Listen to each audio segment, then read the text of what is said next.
fase fuera del equilibrio, no es una transición de fase termodinámica, en el equilibrio termodinámico.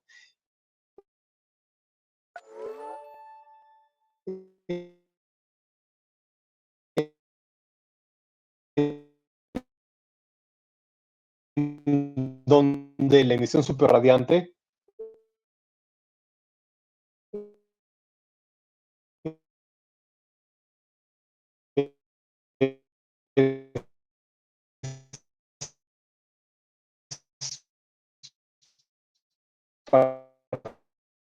particularmente importante. Pudimos examinar justamente el estado y luego por la posible, y lo otro es de lo que hablaba justamente al final, que es utilizar otras transiciones atómicas, como transiciones reloj, que tienen anchos de línea mucho más pequeños, con fines de metrología, para repetir ese experimento con fines de metrología. Es una cuestión que está todavía en discusión, pero es básicamente el estado del arte. Y con eso, esos son los agradecimientos para las personas con las cuales he trabajado en esto, mi asesora Ana María Rey, James Thompson, que es el jefe del laboratorio en donde se están realizando los experimentos, y especialmente Eric Song, que es el estudiante de doctorado que ha realizado los experimentos y me ha dado la data que he mostrado en esta presentación. Y acá tienen algunos artículos en esta plataforma explorando partes de lo que les he descrito ahora en otras situaciones. Si quieren verlo en algún momento. Muchas gracias por su atención. Gracias, Diego. ¿Tienen alguna pregunta para Diego?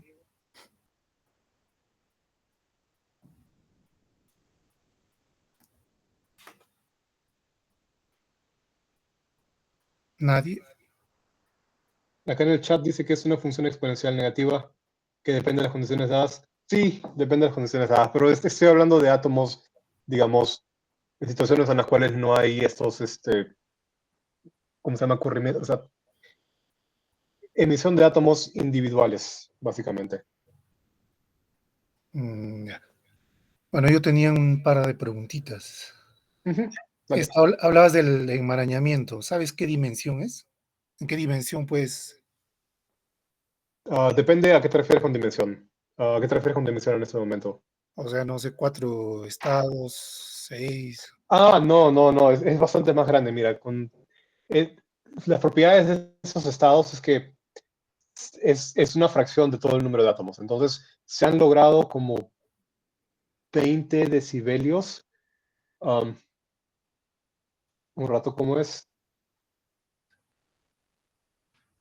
Más o menos 100 a 200 átomos enmarañados, ¿no? Es un tipo de enmarañamiento bastante especial que se llama enmarañamiento gaussiano, que hace que sea más sencillo manipularlo y además es más sencillo generarlo. No es el tipo de enmarañamiento que uno encuentra, por ejemplo, en los estados de Bell o en los estados gato, que es mucho más frágil, pero justamente por esa misma razón que no es un enmarañamiento tan frágil es que es útil para aplicaciones de metrología cuántica.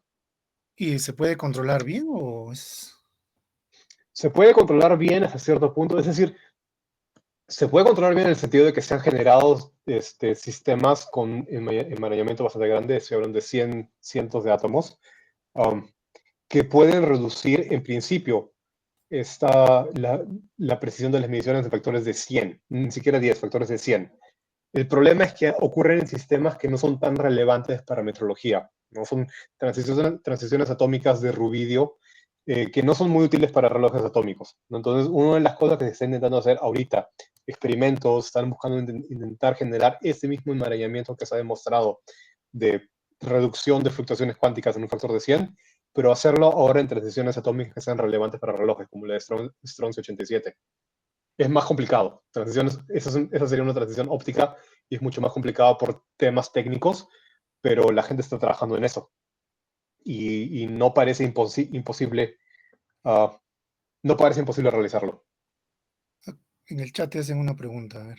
¿Por qué en el sistema del enmarañamiento no se puede controlar? Depende del sistema, del tipo de enmarañamiento. El del que he hablado ahora, que es enmarañamiento gaussiano, es más sencillo de controlar justamente porque es gaussiano. Uno puede visualizar las fluctuaciones cuánticas y hay un cierto tiempo en el cual uno puede utilizarlo sin degradar el enmarañamiento. hay otros sistemas en donde es mucho más complicado, donde uno requiere un control más preciso. Cuando uno quiere, por ejemplo, crear un estado gato de Schrödinger, ¿no? Por ejemplo, una superposición de una partícula a 1 metro y una superposición de una partícula a 2 metros, lo que es importante ahí son las coherencias entre los dos estados cuánticos. Y la tasa de decaimiento de esas coherencias es mayor, o sea, esas coherencias demoran, o sea, se pierden mucho más rápidamente, tienen menor longevidad, conforme más grandes o más separados son esos estados macroscópicamente distintos. Entonces, es una de las razones por las cuales no vemos superposiciones a escala macroscópica. Demoran de caer nada, básicamente. Ya, la última sería, ¿tú crees que esto se puede hacer en un laboratorio de óptica cuántica, así como una simulación? Por lo menos. Simulaciones, simulaciones sí se pueden hacer, ¿no? Las simulaciones se pueden hacer de manera rutinaria. Además, esas son simulaciones de tipo campo medio, ¿no? Ni siquiera uno tiene que hacer simulaciones de estados cuánticos. No, Entonces, uno pero en puede un hacerse. laboratorio, en un laboratorio. Pero en un laboratorio el tema es que, lamentablemente, sí, uno necesita bastantes implementos, ¿no? Necesita las cavidades que tienen que ser. Son cavidades bastante buenas. O sea, uno tiene que comprarlas, entonces se puede implementar, pero uno tiene que construir el laboratorio, ¿no? Igual uno puede colaborar con la gente. Si tú quisieras resolver una simulación computacional numérica, son ecuaciones de campo medio. Uno comienza con el hamiltoniano y comienza con el limladiano, que describe la evolución del sistema, y uno calcula las ecuaciones de movimiento, y es una aproximación que se llama la aproximación de campo medio, en donde uno factoriza ciertos términos y uno tiene un conjunto de ecuaciones que puede resolver en una laptop, ¿no? Si uno quiere hacer una realización experimental, sí necesita una cavidad, necesita poder Sí o sí necesita una acceder. cavidad. ¿No? Por ejemplo, con Sí, fotones, asignarle no, papeles. no, lo que pasa es que acá requieres justamente algo que interactúe de manera bastante fuerte. Y una de las complicaciones con los fotones es que hacerlos interactuar entre ellos suele ser bastante complicado. No, se puede hacer. Y sí, sí, básicamente los cristales BBO con los cuales uno trabaja son interacciones mediadas por medios atómicos, justamente para que los fotones de un láser se transformen en esos pares de fotones que uno utiliza para hacer experimentos de enmarañamiento, ¿no?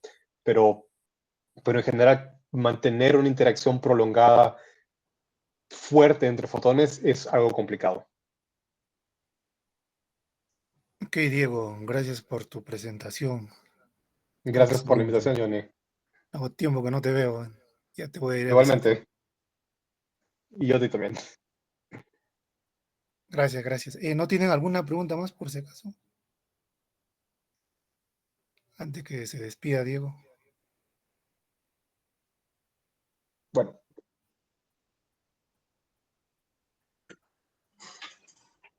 Ya, Diego, gracias. Si no hay más preguntas, se agradece la participación de Diego Barberena, ¿no? Desde acá, desde la Universidad Nacional del Altiplano, y al mismo tiempo damos o cedemos la palabra a Ivette Machuca, ¿no? Perteneciente al grupo de óptica cuántica de la Pontificia Universidad Católica del Perú, cuyo tema de disertación es mediciones interferometrías de la fase geométrica de fotones individuales. Doctora Ivette, le cedemos la palabra y estaremos pendiente de su disertación. Buenas tardes con todos.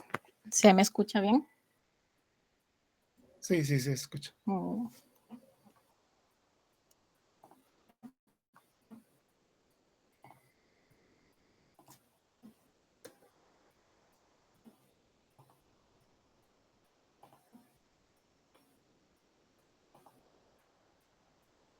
¿Se está viendo la pantalla?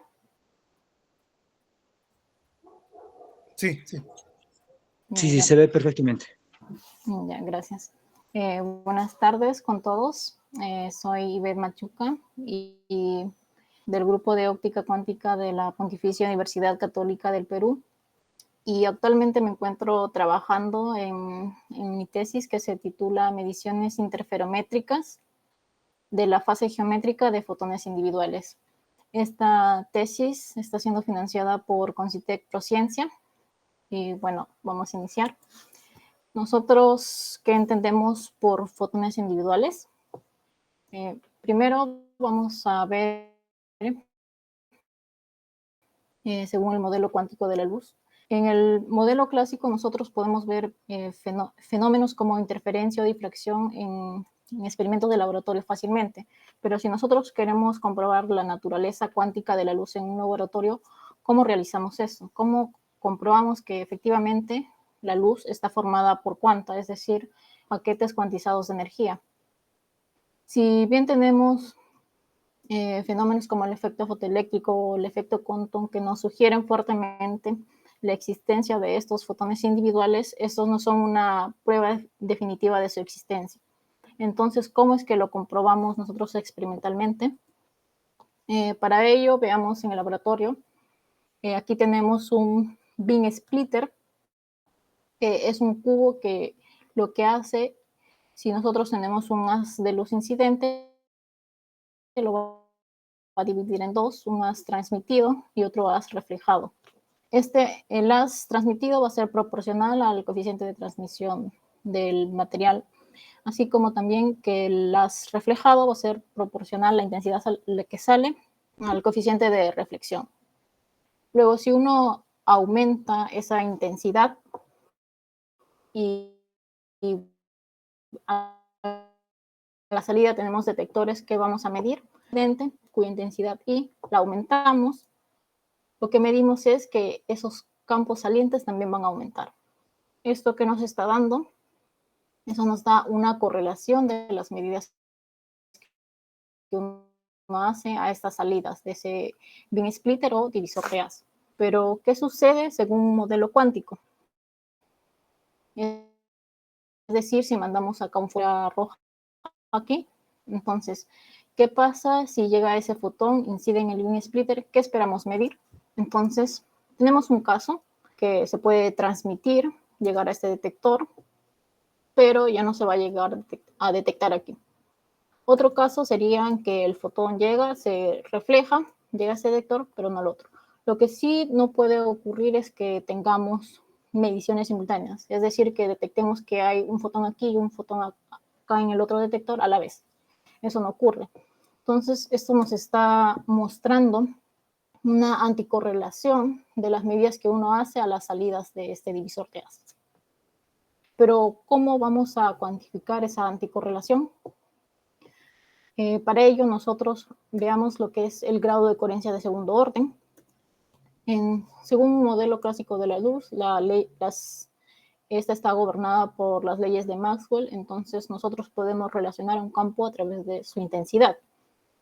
Con ello podemos definir el grado de coherencia de segundo orden de la siguiente forma, como un promedio temporal de esas intensidades. En este caso, la intensidad transmitida por la reflejada sobre el promedio temporal de cada una, ¿no? La intensidad que se transmite y también la intensidad que se refleja.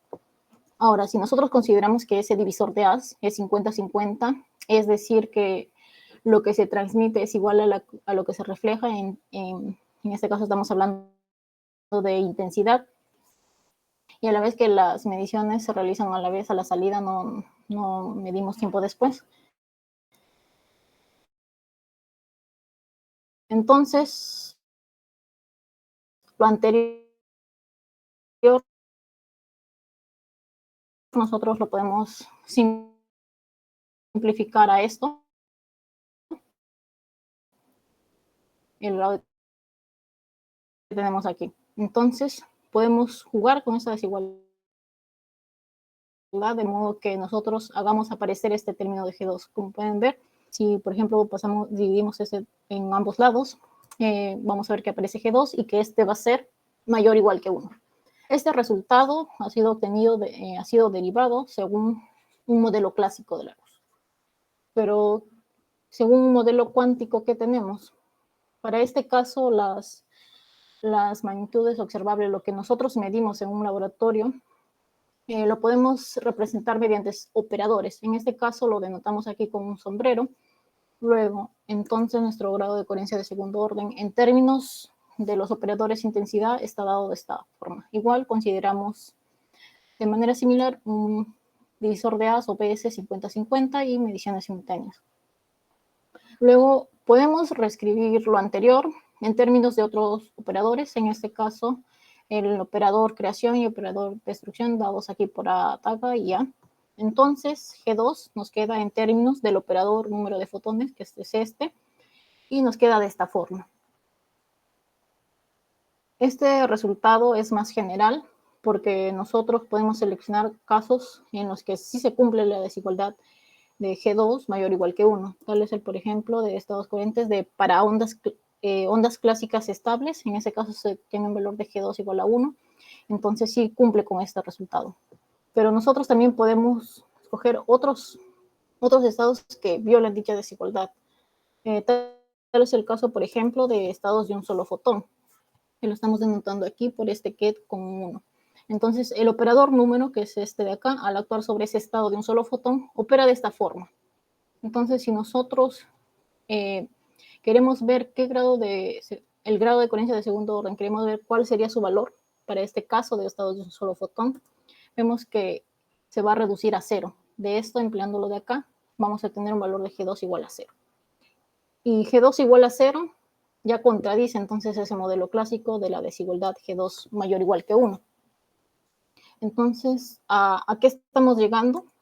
Vemos que tenemos resultados distintos según tengamos un modelo cuántico, G2 acá igual 0 para el estado de un solo fotón, o G2 mayor o igual que 1 según el modelo clásico. Entonces hay una contradicción aquí.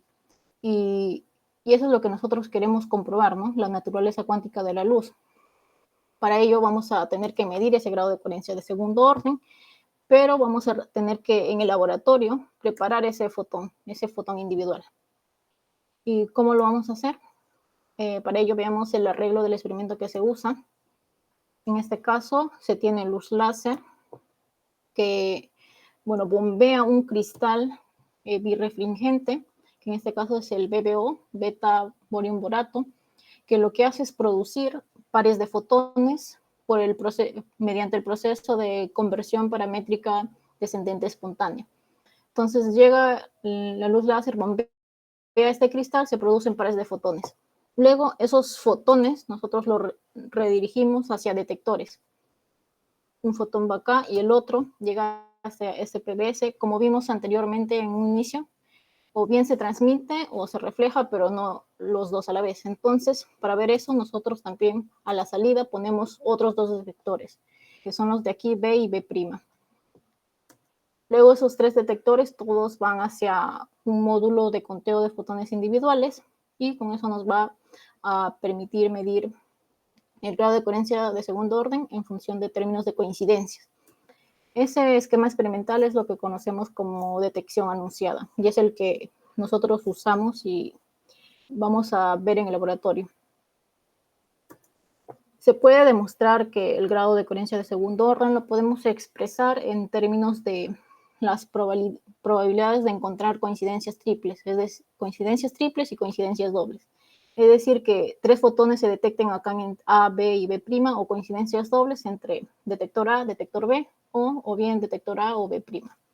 Entonces acá están, estas son las probabilidades y reemplazando, nos queda que el grado de coherencia de segundo orden en términos de las coincidencias, es decir, cuántas coincidencias tenemos para un detector A, cuántas cuentas en este caso para un detector A, y luego los otros sí serían coincidencias triples entre esos tres detectores y coincidencias dobles entre A y B'.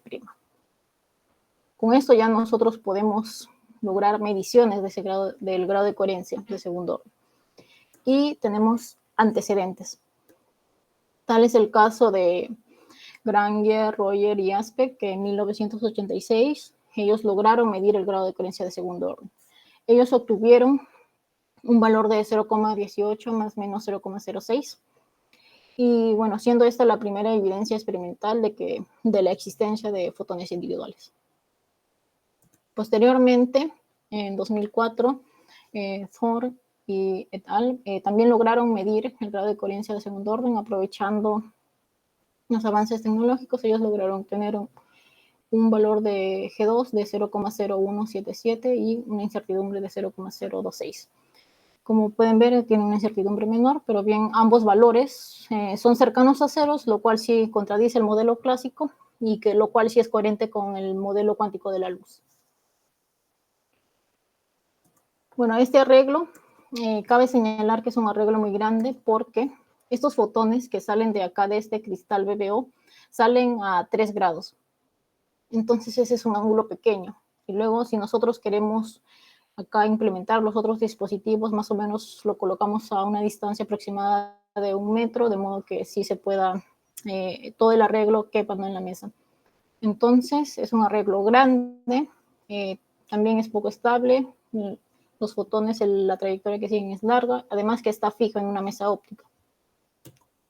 Entonces en la PUC se trabajó un arreglo óptico con el mismo diseño, pero con la diferencia de que este estaba montado sobre un tablero de aluminio de 30 por 45 centímetros cuadrados. Entonces es un arreglo pequeño, 30 centímetros el tamaño de una regla, ¿no? Y 45. Entonces eso era muy compacto y era móvil, porque sobre esta placa uno podía atornillarle la mesa y bien trasladarla hacia otro lado, según las conveniencias o los requerimientos del experimento. Bueno, acá vemos que sigue el mismo esquema, la luz láser, el cristal BBO que se produce en los pares de fotones y a la salida también los detectores. Y estos se dirigen al módulo de conteo de fotones individuales. Bueno, acá usando esa correlación con las cuentas y las coincidencias, uno puede calcular, medir la data y obtener ese valor de G2. El software que usamos se llama LabVIEW y eso nos permite visualizar las cuentas de fotones que llegan a cada detector que se está usando. Por ejemplo, acá, detector 1, detector 3 y detector 4. Así como también tenemos las coincidencias que hay entre detectores, ya sea triples o dobles. Este software nos permite almacenar la data y luego uno la puede procesar y obtener, en este caso, el valor de grado de coherencia de segundo orden. Para el caso de las mediciones de G2 que se obtuvo, son las siguientes. Para el arreglo fijo, el que sí ocupaba bastante espacio en la mesa, también se realizó la medición para poder compararlo con el otro arreglo que era más compacto y se obtuvo valores de coherencia de segundo orden que están dados aquí. 0,076. Para el arreglo móvil, en este caso tenemos 0,064 y el mismo arreglo, pero en otra posición, tiene un valor de G2 de 0,11. Y bueno, acá están las desviaciones estándar. Todos estos tres valores, en el gráfico podemos observar que son cercanos a ceros. Entonces, estos nos comprueban efectivamente que sí son coherentes con ese modelo cuántico de la luz y que sí estamos produciendo fotones individuales. Aquí cabe notar que el arreglo móvil tiene una desviación estándar menor a comparación del arreglo fijo, y eso nos resalta la estabilidad de ese arreglo al ser más compacto. Bueno, acá hay una foto del arreglo que se construyó, del arreglo móvil. Como pueden ver, es pequeño, compacto, y uno fácilmente, acá está adornillado en una posición, y lo puede trasladar hacia otro lado y poder realizar otros experimentos según le convenga, ¿no? Ahora, bueno, es importante ver a qué nos referimos con fase geométrica, pero para ello veamos sobre la fase de Pancharatnam, a qué nos referimos con esta. Esta fue introducida en 1956 por Pancharatnam. Él estaba trabajando con haces polarizados clásicos. Él quería ver la fase relativa de esos haces. Entonces, él trabajó en ese contexto de polarización clásica en este caso. Pero eso se puede generalizar en general para estados cuánticos. Entonces, por ejemplo, aquí tenemos un estado que está dado por este ket psi. Nosotros lo representamos aquí por este ket. Y si consideramos otro estado que también está dado por psi, pero multiplicado por este número complejo e a la i phi, y nosotros queremos ver cuál es la fase relativa entre esos estados, directamente podemos ver que es phi, ¿no? El argumento de este número complejo. Y eso se debe a que, en este caso, ambos estados, bueno, están representando a un mismo estado físico, ¿no? Y esto es lo que se conoce como una transformación 1. Sobre el estado inicial estamos multiplicando este número complejo de acá. Pero ¿qué pasa si no ocurre eso? Si, por ejemplo, tenemos un estado psi1 y otro estado psi2, que es diferente al inicial, que ya no es psi1 por un número complejo acá, e a la y phi, ¿no? ¿Cómo averiguamos esa fase relativa? Entonces, eso desde ahí ya no sería un problema tan trivial. Y bueno, eso podemos realizar una analogía con el caso de ondas. Por ejemplo, tenemos esta onda de acá, otra onda. Si queremos ver cuál es la fase relativa, estas están oscilando, queremos ver. Uno fácilmente puede ver de cresta a cresta cuál es la diferencia entre ellas y poder medir, ¿no? O acá, por ejemplo, entre estos dos puntos y obtener esta fase relativa. Pero, ¿qué pasa si esas ondas ya no están oscilando en un mismo plano? Una onda, digamos, tenemos acá y otra onda oscila, por ejemplo, perpendicular, ¿no? A la onda primera. Entonces, ¿cómo vemos esa fase relativa? Bueno, eso es una de las motivaciones justo que motivó a Pancharatnam a dar una definición de fase para esos estados. Nosotros podemos definir de manera general para cualquier estado la fase de Pancharatnam de la siguiente manera. Si consideramos dos estados ortonormales, psi1 y psi2, bueno, estos estados pertenecen al mismo espacio de Hilbert, y luego definimos esa fase relativa de ese estado psi2 respecto al estado psi1 como la fase que hay entre la componente, podemos tomar ya no psi2, sino la componente normalizada de ese psi2 a lo largo de ese psi1, y lo comparamos respecto al estado original psi1. Entonces, acá, por ejemplo, está ese psi1', que es esa componente normalizada a lo largo de psi1. Luego nosotros podemos ver que su proyector, en este caso, su operador densidad, el operador densidad de psi1' asociado a ese estado, coincide o es el mismo que el operador densidad del estado psi1. Entonces, ¿esto qué nos está indicando?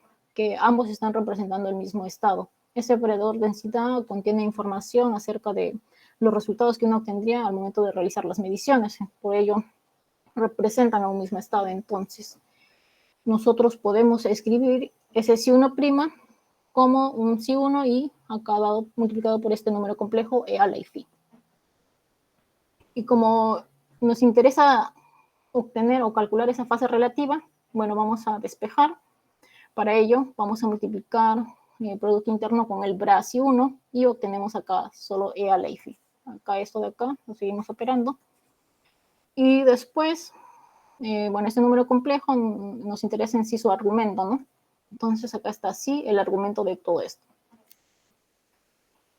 Y bueno, psi1, como inicialmente planteamos que entre cualquier estado de manera general psi1 y psi2, vamos a reemplazar lo que definimos acá. psi1', este de acá, lo vamos a reemplazar aquí de modo que aparezca psi1 y psi2. Reemplazando nos queda esto. El argumento es ese phi es igual a eso. Y bueno, cabe notar aquí que en este caso esta norma, en este cociente, este denominador, es mayor o igual que 0 y es un número real. Entonces, cuando nosotros calculamos el argumento de un número real, cuando está en el plano de reales complejos, el argumento de todo número real es 0. Entonces, no contribuye a en este caso. Tenemos este número y dividido entre este número real, mayor que 0, no contribuye para el argumento. Por lo que nosotros solo podemos dejar al argumento de psi1 con psi2. Y eso es lo que nos motiva a nosotros a definir lo que es la fase de Pancharatnam, que está dada acá, ¿no? La fase de Pancharatnam sería el argumento del producto interno del estado del bra psi1 con el psi2.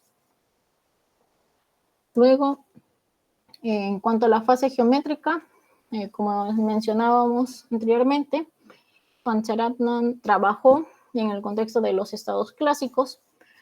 Posteriormente, Berry descubre una fase que es la fase geométrica, que resulta que es parte de la fase de Pancharatnam. Es así que la fase de Pancharatnam o fase total está como una fase geométrica más una fase dinámica.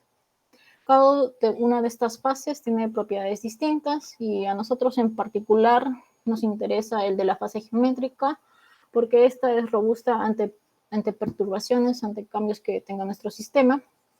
Y eso es lo que nos motiva a nosotros a realizar esta investigación, a diseñar un método que nos permita medir esa fase de Panchayamna, y a la vez, con ese método, nosotros podemos modificar nuestro sistema de modo que anulamos esta fase dinámica. Si esta fase dinámica es 0, nos queda que la fase total o fase de Panchayamna igual a fase geométrica. Entonces podemos emplear ese mismo método que usamos para medir la fase de Panchayamna para obtener la fase geométrica. Para ello veamos el método interferométrico. Si nosotros tenemos dos estados, por ejemplo, Si1 que está multiplicado por E a la y Phi, y otro estado Si2, vemos la intensidad resultante que obtenemos luego a la salida de uno de estos divisores de haz en este interferómetro. Vemos que está dado de esta forma. Entonces, si operamos esto, es decir, todo este estado resultante, multiplicamos por la transpuesta conjugada, operamos, vamos a tener que esa intensidad nos queda, que es proporcional en este caso, bueno, a 1 más la norma del producto interno con Si1 con Si2, y aparece como coseno de Phi menos el argumento de Si1 con Si2. Vemos que este término es conocido y pues es justamente lo que definimos anteriormente y que es la fase de Panchayamna. Luego, si nosotros queremos obtener la intensidad máxima, eso ocurre cuando ese coseno se hace 1, es decir, todo lo de adentro es 0, por lo que sería Phi igual a ese argumento de Si1 con Si2.